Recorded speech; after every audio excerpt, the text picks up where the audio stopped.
Nous sommes le 4 août, le péché d'obstination. Nous lisons dans Jérémie chapitre 44 au verset 10. Ils n'ont pas été contrits jusqu'à aujourd'hui. Ils n'ont pas eu de crainte. Ils n'ont pas suivi ma loi et mes prescriptions que j'ai mises devant vous et devant vos pères.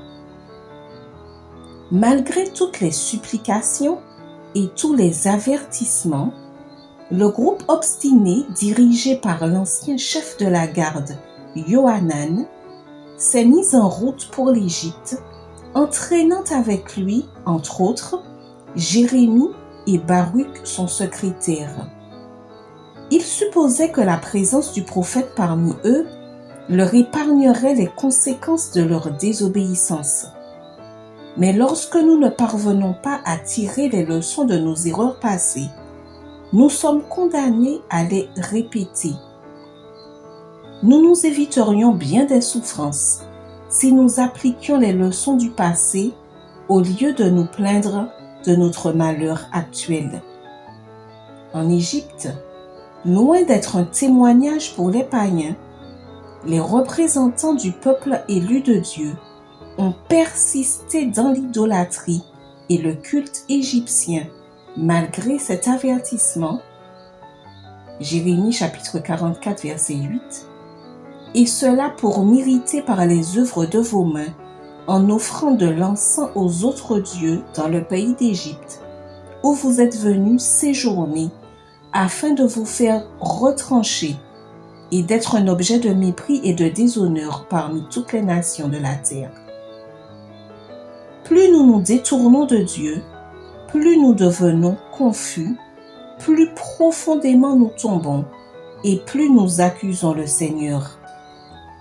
La raison de nos échecs est que nous avons abandonné la direction divine. Lorsque la calamité nous frappe, examinons à quel point nous nous sommes éloignés du plan de Dieu et revenons sur nos pas jusqu'à l'endroit où nous nous sommes égarés. Dieu ne nous abandonne pas, c'est nous qui tournons le dos à ses instructions. Il respecte notre choix d'indépendance et pour ne pas voir la douleur que nous nous infligeons, il préfère détourner sa face. C'est pourquoi, ainsi parle l'Éternel des armées, le Dieu d'Israël, « Voici, je tourne ma face contre vous pour vous faire du mal et pour exterminer Juda. » Son désir de nous sauver est plus grand que notre désir d'être sauvés. Les prophéties de Jérémie relatives au jugement et adressées au reste qui s'était révolté contre Nebuchadnezzar en s'enfuyant en Égypte contenaient aussi des promesses de pardon pour tous ceux qui se repentiraient de leur folie et seraient disposés à revenir dans leur pays.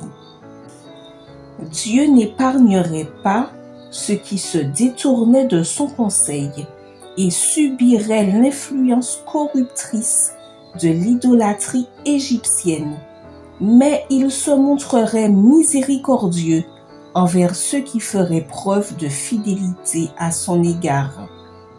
Remerciez Dieu pour sa grande patience à l'égard de vos erreurs et pour sa miséricorde permanente.